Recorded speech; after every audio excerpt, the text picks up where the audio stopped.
ఇసుకేస్తే రాలని జనం ఏంటి అనేది నేను నిజంగా అక్కడ చూశాను.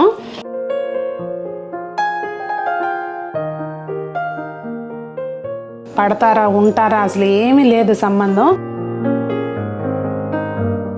మేము స్కిప్ చేసుకుని వచ్చేసాము. చేతులకి ఎంత దెబ్బలు తగిలిన నా కళ్ళతో చూశాను. ఎవరన్నా పడ్డారా అంతే. ఇంకా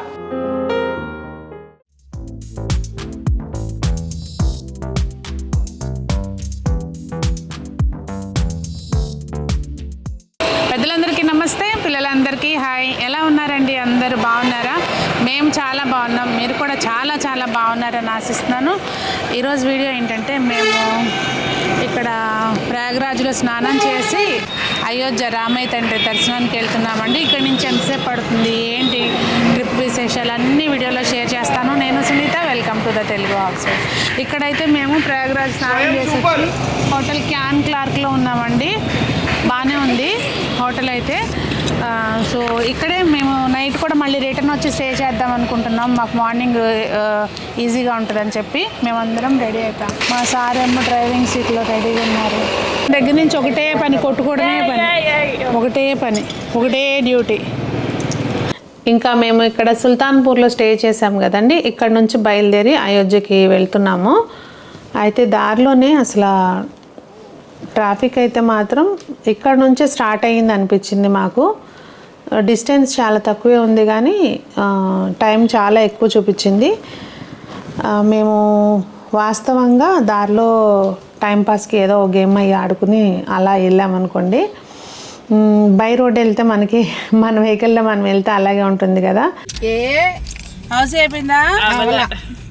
4, 6, 46, 25 ఆంటీ హౌస్ 25 పన్నీది హౌస్ అయిపోయిందా? పన్నీ డబ్బులు నీకు వచ్చేసినాయి. నా డబ్బులు కూడా నాకు వచ్చేసినాయి. చిక్కు రైలు వస్తుంది,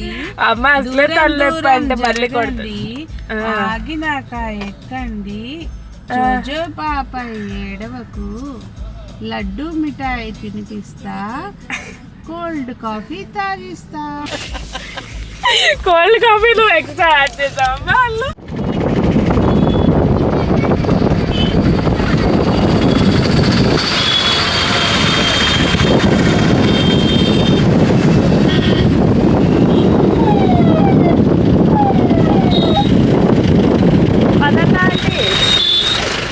అసలు రోడ్ అంతా ఫుల్ ట్రాఫిక్ జామ్ అయిపోయిందండి. వెళ్ళేటప్పుడు అయోధ్యకి వెళ్ళే దారి అంటే మేము 26న అయోధ్యలో దర్శనానికి అని వెళ్ళామండి. అసలు ఇక్కడ సుల్తాన్పూర్ నుంచి కొంచెం సేపటి వరకు బాగానే ఉంది. ఆ తర్వాత అయితే మొత్తం ఫుల్ ట్రాఫిక్ జామ్, అసలు ఎటు వెహికల్స్ కదలట్లేదు. అప్పుడు ఏంటంటే మేము గూగుల్లో చూస్తే లొకేషను ఇట్లా పొలాల్లోంచి చూపించింది. ఇంకా మేము డైవర్ట్ చేసుకుని వెళ్ళాము కనుక మేము టైంకి వెళ్ళిపోయాము. మా ఫ్రెండ్స్ మేరట్ నుంచి వచ్చిన వాళ్ళు అయితే మాత్రం వాళ్ళు మాకంటే మార్నింగ్ ముందే బయలుదేరారు. ఎర్లీగా 10కి బయలుదేరిన వాళ్ళు మేము చేరుకునేసరికి చాలా, వాళ్ళు సాయంత్రం 6కి చేరారు. 10కి బయలుదేరిన వాళ్ళు. మేము డైవర్షన్ తీసుకోబట్టి మేము టైంకి వెళ్ళామండి. అంటే కొంచెం లేట్ అయినా కానీ మేము చేరుకున్నాము. మొత్తానికి అందరం కలిసి మళ్ళీ వాళ్ళ కోసం వెయిట్ చేసి దర్శనానికి వెళ్ళామన్నమాట.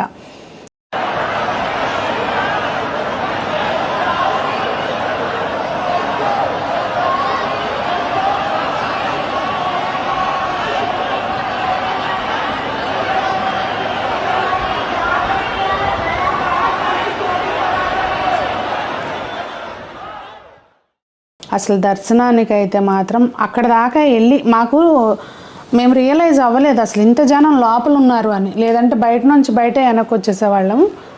ఇంకా తీరా అవతలకి వెళ్ళినాక అసలు క్రౌడ్ ఆడైపోతూ ఉన్నారు. అసలు ఏంటంటారు చూడండి, ఇసుకేస్తే రాలని జనం అని. అదేంటో నేను ప్రాక్టికల్గా చూశాను అక్కడ.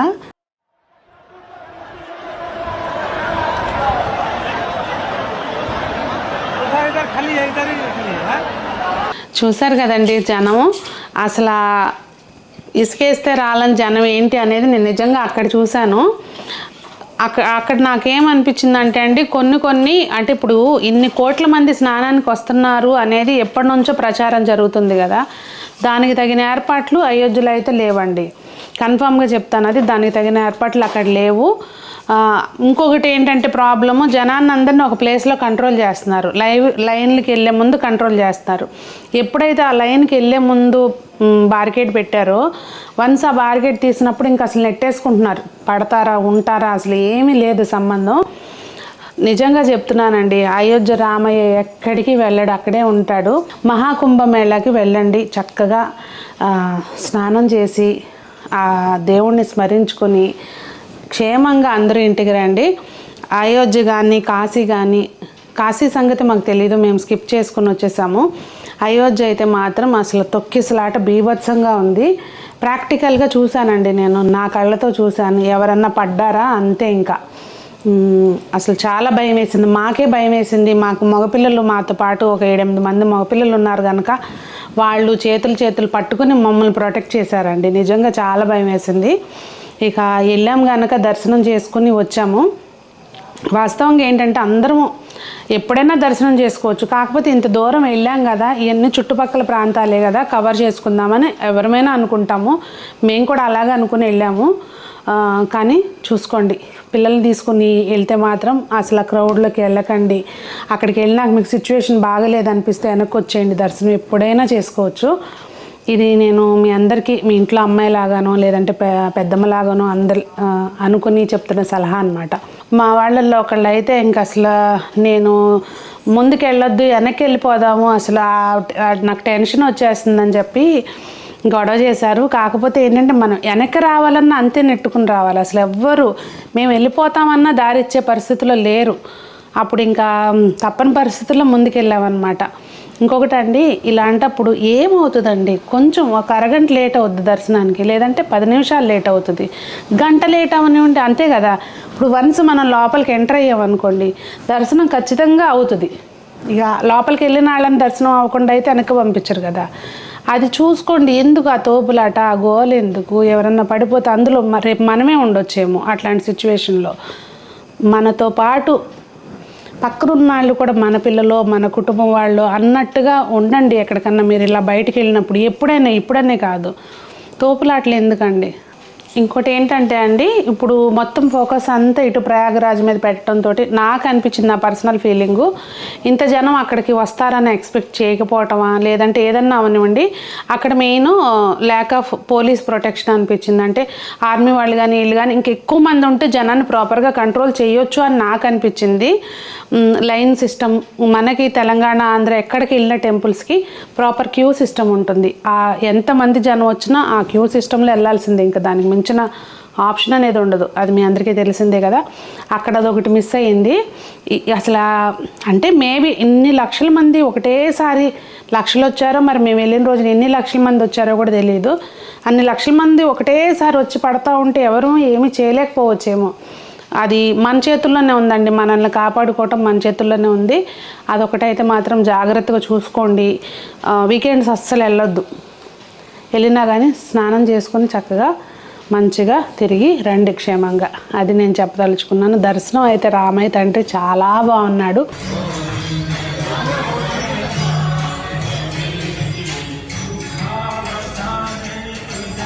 ప్రశాంతంగా వెళ్తే చక్కగా ఆ గుడి అదంతా ఎంత బాగుందోనండి. చుట్టూ మేము అవన్నీ ఏమి చూసి ఎంజాయ్ చేయలేకపోయాం. అటు చూస్తే ఇటు తోసేస్తే చేతులకి ఎంత దెబ్బలు తగిలినాయో చాలామందికి. ఆ పిల్లర్స్ కూడా చాలా మంచి కార్వింగ్ చేసి ఉంది, చాలా బాగుంది. కానీ ప్రశాంతంగా వెళ్ళి చూడాల్సిన గుడి అది. ఇంకా మొత్తానికి దర్శనం అయినాక మళ్ళీ రిటర్న్ సుల్తాన్పూర్లో బుక్ చేసుకున్నాం కదండి. మార్నింగ్ స్నానం చేసి అక్కడి నుంచే బయలుదేరి వచ్చాము. ఇంకా సుల్తాన్పూరే మళ్ళీ రిటర్న్ వెళ్ళిపోయాం అనమాట. నైట్ అక్కడ స్టే చేసి అక్కడ నుంచి తడోబా టైగర్ రిజర్వ్లో మా పిల్లలు బుక్ చేశారండి ఆన్లైన్లో. సో అక్కడికని చెప్పి స్టేకి బయలుదేరాం అనమాట. మొత్తం బెటాలియన్ అంతా మార్నింగ్ ఫ్రెష్ అయ్యి మళ్ళీ అటు బయలుదేరాము. ఇప్పుడు ఎక్కడి నుంచి ఎక్కడ పోతున్నాం స్వయం చెప్పు. ఇప్పుడు మేము ఎగ్జాక్ట్ రేవా దగ్గర ఉన్నాము. We're going to Tadoba. రేపు ఏంది ప్లాన్? పొద్దున టైగర్ సఫారీ. ఆల్రెడీ 2 టైగర్స్ ఉన్నారు, అయినా అందరికి వేరే టైగర్స్ చూడాలని ఉంది. అందుకే ఇప్పుడు సాటిస్ఫాక్షన్ కోసం పోతున్నాం. ఏనుగు వస్తుంది, ఒక ఎలిఫెంట్ వస్తుండు, ఫ్లైట్ ఎక్కి వస్తుండు, direct delivery from Hyderabad to Tadoba. Imported elephant అన్నమాట. మన కోసం లారీ మంచిగా వస్తుంది, స్పెషల్ ఎఫెక్ట్లు. అది ఆగండి ఆగండి ఆగండి ఆగండి ఆగండి. అదండి మా ప్రయాణం మొత్తానికి లేట్ నైట్ చేరుకున్నాం అనమాట రిసార్ట్లోకి. ఇంకా మార్నింగ్ బయలుదేరి వెళ్ళాలి. అది నెక్స్ట్ వీడియోలో వస్తుంది చూడండి. మరి ఈ వీడియో అయితే ఇది.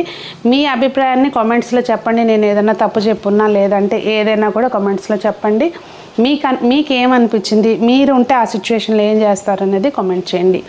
అందరూ బాగుండాలి, అందులో మనం ఉండాలి అని కోరుకుంటూ మీ సునీత.